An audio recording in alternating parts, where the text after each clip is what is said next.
nga bulijjo Kibalizi John nkwaniriza nnyo ku Beg TV abatuwagira mwebale nnyo abafollowinga mwebale nnyo n'abatuwadde business okuziranga mutufudde ab'enjawulo tweyanzeege tuli mu programu yaffe ensonga mu ddiiro tutunuulira obulamu nga bwe butambula bannamawulire tebaagala kugenda mu kkanisa tebaagala kubuulira njiri naye tugudde ku munnamawulire munnaffe oba ŋŋambe yali Hadija Mwanje okuva mu Busiraamu kati abuulira njiri abadde mu mawulire nyumirwa emboozi eno Hadija sokofu obuuze ku bantu kati simanyi nkuyite pasita nkuyite ki si buli mubulizi wa njiri nti pasita nze ndi mubulizi wa njiri Yesu yeebazibwe abantu bayinza obutakkiriza badde muti amiina abantu bayinza obutakkiriza nti yegwe gwensanze ng'obuulira enjiri kituufu kikyamu nze kennyini nze Hadija Mwanje ndi mubulizi wa njiri neebaza Mukama kuba ekisa kya Katonda ambuulira njiri okubuulira enjiri kisa kya Katonda si buli omuntu aweereza Mukama naye neebaza Mukama nti muweereza si kubanga mmanyi si kubanga nsobola naye ku lw'ekisa kye mbuulira enjiri ebimu binkalubirira okubuuza naye nga nja bikubuuza obusiraamu wabuvaamu oba okyabulimu ate omusiraamu abuulira enjiri ya Yesu ndi mukyala mulokole nalokoka ne mbatizibwa bayirawe nasayininga n'empapula n'enkyusa erinnya nze Hadassa kati naye lwakuba nti sinakyusa national ID yange process gye biri mu NIRA so erinnya likyaliwo Hadija Mwanje naye nga nali musiraamu nendokoka ku lw'ekisa kya Katonda era ndi mulokole tulirayo bannaffe abagamba nti bwe balokoka bafuna famire okyali mu famire nansango y'obusiraamu oba bafuna famire empya ey'obulokole kubanga ndaba nga bizibu si bizibu lwaki bizibu si bizibu nze waffe famire yange nkyali nayo bulungi tebakugobanga ate nga bangobera ki tebangoba tata wange Haji naye yafa Mukama yamuwumuza emyaka 3 emabega naye nga yagenda okufa nga ndokose era nakeera ku makya ne mugamba muzeeyi nalokose naŋŋamba nze ebyo sagala nabbiwulira tata wange yali anjagala nnyo nga bw'okiwulira kati bambi ne kimunyizaamu n'awulira ng'omutima gumuluma nga tayagala kukikkiriza naye yamala n'akikkiriza era nga mbeereyo n'ankubira essimu naga mulokole Yesu yeebazibwe era yafa nga mpita mulokole Yesu yeebazibwe era ne kufa kwe bayire nayogera ne ngamba abantu nze muzeeyi wange ne bwe nalokoka teyangoba era teri yangoba mbwoba ki so na jendi famire yange nkyalina baganda bange bonna nkyabalina Mukama atuyambye atulokodde funga famire baganda bange basatu bakalokoka wakozeemu omulimu babuulira enjiri nga bw'olaba njibuulira ate n'oluusi sinayenze mbabuulira naye Mukama buli wookola omulimu gwe naye akola ebibyo kati buli wembuulira enjiri ate naawo n'owanga afuna amubuulira enjiri ogenda okulya nti nalokose ng'ojaga mutandika okutambula mwembi balokokedde mu kkanisa ndala oba basumba balala ababuulizi ba njiri balala nga si gwe babuulidde enjiri nga si yenze mbabuulidde enjiri naye buli wensaba nze buli wenfukamira nentuula wansi ngamba Mukama gwe yandokola lokola famire yange lokola abaana bange lokola abantu bange kati obeera awo kati sisange yajja nangamba ndalokose ne mugamba walokokedde wadanga ndalokedde wa Musumba Ssennyonga ne mugamba ojjanga mukumbuliro gye tusabe so kati bwe batyo ogenda okulya n'omulala bwatyo siyenza ababuulira enjiri abamu ababuulira ngende ewaka mu meeting ng'aliyo meeting bammanyi bagamba mulokola asooka tukuba njiri mu famire abantu batumanye buluusi abasinga okubeera abazibu babeera basenga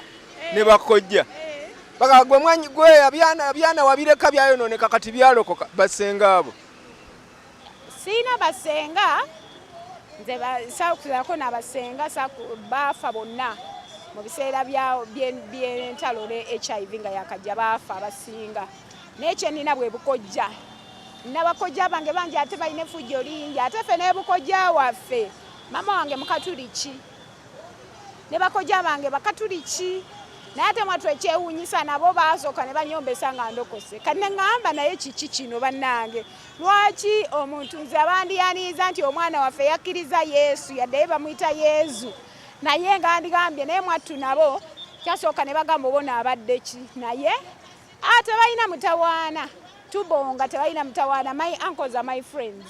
Tebalina mutawaana nze munesaafuna buzibu because I made it clear nti banaye nkuze I can make a decision. Sisangangako obuzibu nti oba omuntu aŋŋambe nti oba walokoka nkweyawuleko oba kiki nedda.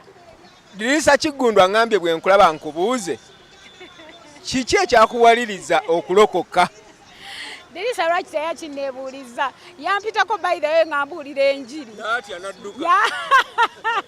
Yampitako wanewandegeya Mukama yansindikawo ndowooza kati myezi ng'ebiri. Naye ng'ate ndudde nga mbuulira enjiri ku paaka enkadde, mbuulidde enjiri ku bitaala bya Jinja Road, mbuulira enjiri eya Door to Door buli Sande, mbuulira enjiri. Naye mwattu ki ekyandokola? Sisobola kuba nti magezi gange kubanga nze baali tebambuulira njiri nga omanyi amawulire galimu omwoyo ogufugiramu gwa lugezigezi. Kati ng'olugezigezi nina lungi tosobola kumbuulira njiri nenjiwulira. Naye mwattu omusajja eyambuulira enjiri Mukama amuwa omukisa. Omusajja oyo nali muguza motoka yange kati tugenda okusayininga papers n'atambula nga bwambuulira enjiri. Bwe yambuulira enjiri twalira mwannyinaze mwanje ow'amawulire owa Telefayina bwe twali naye omusajja mwanje n'amugamba nze ngenda kubuuza ekibuuzo kimu bw'okinziramu nga kituufu nga ndokoka. Omusajja n'amugamba mbuuza. Mwanje n'amubuuza nti sirimu awona oba tawona? Awulira ebibuuzo by'abamawulire. Omusajja n'amugamba nti sirimu awona. N'amugamba kati sijja kulokoka. Naye omusajja ono ebbanga lyonna lyeyambuuliramu enjiri okuva ku Telefayina paka Nakawa. Ndowooza Mukama yali ansizeemu ensigo. Kubanga olaba tubulya wano enjiri oyinza okuŋŋamba abo boobulya nga bayitawo buyisi naye beera nsigo. Okasuka n'egwa Mukama n'agifukirira. Yes. Kati nze ndowooza omusajja ono we yambuulira enjiri yali asize ensigo Mukama n'agifukirira. So ebiseera byatuuka sisange n'ambuulira enjiri naye nga siwulira. Nga tukaayana bukaayanya buli watandika okumbuulira enjiri. Naye bwakeera ku makya simanyi nange ekyambaako ndowooza yali Katonda. Ne nnoonya omusajja oyo. Ne mukubira essimu ne mugamba oli wala ŋŋamba Hajati oyinayo emmotoka ey'okubiri sirikyerabira. Ne mugamba sirina mmotoka naye jangu nkunoonya. Ne ngenda ne mubuulya ne mugamba njagala kulokoka. Naŋŋamba olimba. Ne mugamba njagala kulokoka. Naŋŋamba kiki? Ne mugamba njagala kulokoka nanga sigenda kwatuza kubanga wayina empaka nnyingi sikikkiriza nti gwampise. Twali awo ku Esokoona. Naŋŋamba njagala ogende mu kibiina ekinene gy'oba olokokera nkakase nti walokose. Ne mugamba nze simanyi nanga agenda emutundu owa Pastor Tom. Ne mugamba eyo sisange yaŋŋambayo okwo naye kitegeeza mani nagendayo nti ate njagala kulokoka leero simanyi muliro gye gwava kunvuga nga guntwala mu bulokozi. So nakola kinaŋŋamba kale genda ku Boulevard. Ne mugamba ku Boulevard ewa Musumba Ssekisaka sista wange gy'asabira. Olwo sista wange yantwalako eyo ku Boulevard. Ne mbuuza omusumba ebibuuzo. Nakati bwe musaba mugamba Musumba nsonyiwa olugezigezi lwali lungi. N'amubuuza ebibuuzo ebya Bayibuli byonna n'abiŋŋamba ne nvaawo nga sirokose. Kati ku luno naddayo era nzekka ne ntuula mu kibiina yalina lanchawa. Ne ntuula ne babuulira byonna ne bamala. Bwe bamala abantu ne bagenda ne ŋŋenda ew'omusumba ne mugamba njagala kwatula bulokozi. Naŋŋamba okitegeera ky'ogamba ne mugamba nkitegedde. Ne njatula Kristo emyaka 6 emabega siddangamu kutunula mabega nguze nkula mu Kristo mpeereza Mukama nsabira ku Eden Miracle Center Church. Ndi muweereza mu kkanisa ndi mubuulizi wa njiri kwegamba nyumirwa obulokozi. Buli musumba aba ne kanisa eyiye gwe eyo kanisa gyoyogerako yiyo oba toyina nteekateeka za kanisa? Si buli nti buli alokoka abe akola kanisa. Senga buli nyumba kanisa. Kanisa buba buweereza Mukama bwakugamba okukola. Lwakuba nti nga ngera bw'omanyi buli kintu kiyingirirwa abatali batuufu naye tekijjawo mazima. Omuntu yenna bw'alokoka ofuna ekirabo eky'omwoyo wa Mukama yatandika okulambika. so nze kati era kanisa gye nalokokeramu emyaka 6 gye nkyalimu nsabira mu kanisa 2 nsabira emu tunda wa Pastor Tom Mugerwa naye kubanga Pastor Tom Church si kanisa tesaba Sunday just somero liyigiriza mulokole yeeyisa atya tutambula tutya so kati ku Sunday nsabira ku Eden Church emutundu era nayo ndi mbulizi wa njiri ne ku Eden Church ndi mwegayiriza ate mbulizi wa njiri so kati nze saalokoka kukola kanisa okujjako nga Mukama akedde nanga nti njagala kanisa naye nga saalokoka nze kola kanisa saalokoka gaggawala saalokoka kola ki nalokoka kubanga Kristo ye yandokola sagala nagama mu nze nasalawo Katonda I think buli omu abeera n'ekiseera kye kyekyali ekiseera kyange nansisinkana nendokoka Bayibuli etugamba ku musajja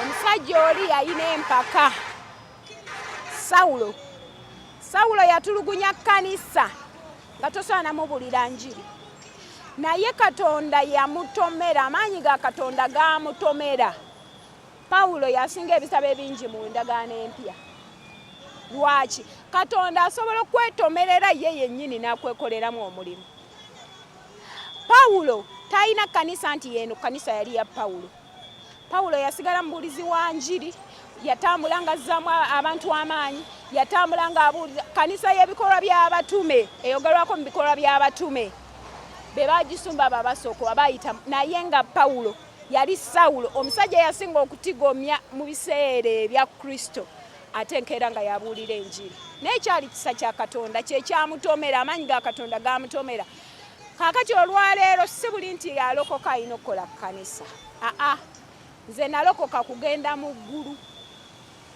kyova olaba nze tonsanga nga mbuulira enjiri mbukkiriza Yesu ogaggawale kubanga ebyo buli mwabikola n'omusamizi abikola abantu abasinga ssente si basabi bakoma nadyo ogenda mu kkanisa oba okukola ki naye nze nalokoka genda mu ggulu omuntu ayinza ogamba nti wali okoze ebibi bingi kisa kya Katonda kyekyandokola kyekyokka so saalokoka kukola kanisa ate era seeraba nga nkoze kanisa naye mpeereza wansi w'obuweereza obwa Eden Miracle Center Church obuweereza obwo era buli waggulu it's one of the miracle centers wansi w'obuweereza wa Musumba Robert Kayanja naye obwaffe era Eden Church buli independent buyimiridde nga buli independent so gyembeereza gyensabira gyenkolera emirimu gya Katonda katuzze tukula mpeereza nange Katonda katugendeko mubaka bannaffe abatuteekamu ensimbi ng'aba Kato Accra construction services ne bannaffe abajanani schools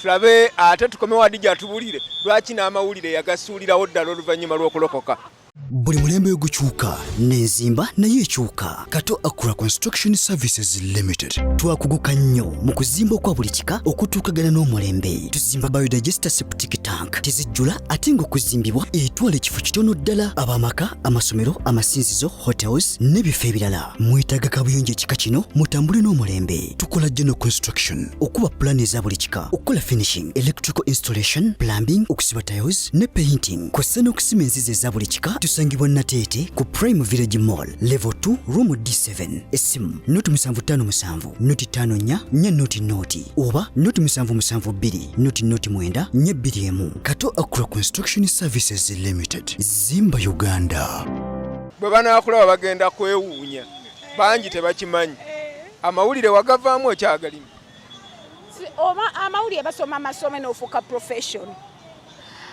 nga dokita watasobola kulekerawo okubeera dokita nange sisobola kulekera kubeerawo munnamawulire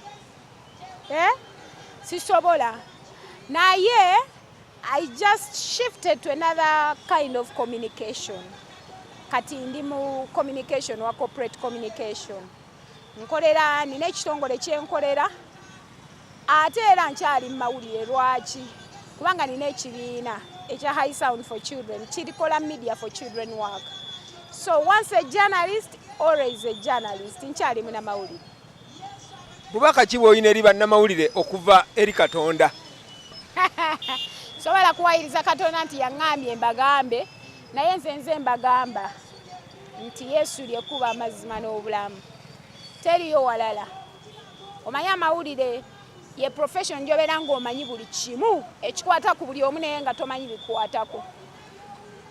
Ye profession gy'osangamu abantu nga balwanirira buli omu naye nga bo teri abalwanirira. Naye nze mbadde nsaba nti waliwo akaseera kali ke tudda ffekka. N'akaseera ako ke nali nzekka ne nsalawo nzekka. Akaseera ako kakulu nnyo. Mulowooze ku Mukama. Katonda gy'ali, Katonda mazima, Katonda waddala gy'ali. Ate era omuntu yenna ng'assa aba talina wawakaniza Katonda. Naye Katonda oyo yennyini yatugamba nti okujjako ng'oyise mu mwana togenda kutuuka gye ndi. Kati bakkiriza Yesu nabo. Yesu alimu emirembe. Akatale ke kakowulira nga tetukakonyeeko nga wandyagadde okukategeeza ensi oba nga wandyagadde okukayisa ku mukutu gwa Beg TV. Tewali kyamaanyi nnyo mwattu. Just kwongera kujjukiza abantu nti bakkirize Yesu. Nga bwe ntuula nyimirirawo ne mbulira enjiri ennaku 3 mu wiiki. Ku ennaku 2 ku Lwokuna n'Olwokubiri n'Olwokuna mbuulira enjiri ewandegeya. Naye ku Sande mbuulira enjiri eya ddotuddo nva ku mulyango ngamba kangendeko ennakawa ne mbulira enjiri abo mu katale bwentyo. You can rest assured of your child's excellent performance when you register your child with Janan Schools, Bombo Kalule Campus and Kabalagala. Due to their firm educational background, we have the best facilities in both arts and sciences, fully updated to the latest sector standards, right from Senior 1 to Senior 6, in an environment that offers a chance to apply practical skills in all fields. That include a computer lab, introducing our students to the tech world, a well-organized science laboratory, a fully stocked library with all the essential books a student may need, a model farm to equip students with all the basic knowledge in agriculture, plus extra vocational skills. We promote co-curricular activities in sports like badminton, table tennis, basketball, volleyball, chess, and many more other activities. Register your child today at both campuses in Bombo Kalule and Kabalagala campus. For more information, contact us on the numbers below. Nsaba nti naye sibikola nti lwaki kubanga Katonda yanyamba naba asobola obbayamba omuntu yenna awuliriza bambirokoka. Kano nange ke kaba kasemba era kataleke kakange. Abantu bewakolagananga nabo mu mawulire betuyita ba source. Kati oddayo n'obabuulira enjiri ye bw'obasanga. Babuuzaako bulungi. Ate era ekyo lyose n'okimbuuza. Babuuzaako bulungi n'emikwano lwakubanza sayina nnyo mikwano. Nayina emikwano mingi n'ate ng'emikwano emyekusifu mitono. Naye bonna Mukama yanyamba. My best friend also got born again. Naye munnamawulire. Naye kati naye agavaamu Julian mutumira. Julian nasabanga nnyo ne nga Mukama lokola ne bakwano bange. Omanyi twalinga tuli nga tetunnalokoka mu nsi nga tubadala. Nga tweyagala nga tubaala. Kati ng'ogamba banaye Mukama lokola bano tutandika okwogera emboozi ze zimu. Kubanga mbere mutuuka nga emboozi ezijagatta. Naye nebaza Mukama bakwano bange katwogera olulimi lwe lumu. Abalala bakibalizi bange basema bange mbasanga ne tuwogera kubanga tetweyagala lwa madiini. Tweyagala olw'ekyo ekiri munda mu ffe. Kati ne sources abo mbasanga mulimu abajja inbox kubanga abantu bacheckinga nnyo status yange. Ndowooza omwanyumiza omulala nti gendako olabe. Ogenda okulaba ng'oba MP akebedde status yo n'akugamba waliwo yaŋŋamba njagala kutwala ku lunch ombuulire lwaki ogamba Yesu lyekkuba amazima n'okola. Ne mugamba tujja kulya lunch. Unfortunately we've not had time for lunch. Naye nga buli aŋŋamba omuntu yenna gwensanga era kubanga nze obulokole obwange sibukweka era omuntu omusanga mugamba nalokoka. Buli omu n'ayogera by'ayagala. Naye sifunangako muntu annumba. Ndowooza kukkiriza buli omu kikyali ne mutambula. Kubanga si kiwa nti emikwano gye nayina oba sources zaali zimpa amawulire kubanga ndi musiraamu. Zampanga sources kubanga nayina experience gye baagala nga ne stories zaabwe zikola bulungi. Which I can even do when I'm born again. So, kyekyo munnange wabale kuleeta kibuuzo ekyo. bannange tetujja kusukkawo awo bannamawulire mubamanyi tolina kyomubuuza n'atakiddamu naye oyo ye Hadija Mwanje abamu mwamulabako mu KFM ng'agasaka abalala ne mumulaba ku BBS kaakati mubuulizi wa njiri naye amawulire yagasoma bagambe abalala balowooza nti bwe tulokoka tuba tusiriwadde tetukola nze nkola enjiri yange nkera nengenda nenkola kyova laba wano nsangawo after 5 because my job is up to 5 or 4:30 around there kati mbalero obudde bwange nemanye enaku zembuulira enjiri nina okubudgetinga time yange nenkola so nkola omuntu ayinza ogamba abo basiriwala babeera ku street nga babuulira njiri nedda bambi tukola tubudgetinga obudde bwaffe n'omanya njako era nkole ate olw'oggulo mbuulira enjiri so kati nokukola tukola tetubivangako kubanga oyogedde nti yali munnamawulire ngako kati abuulira njiri omuntu ayinza ogasiti alina kyenkola kyakola emirimu nomiyitirivu ogusobole mugumu naye byonna mbikola ate ne Mukama ne muwa obudde bwe kubanga Mukama mu budde bwaffe actually alina kubeera na 90% naye tumuwa katono nnyo naye nze nagaa kale n'ako akatono ddadi kankakuwe kati nkamuwa mwebale nnyo mwebalire ddala katukomaawo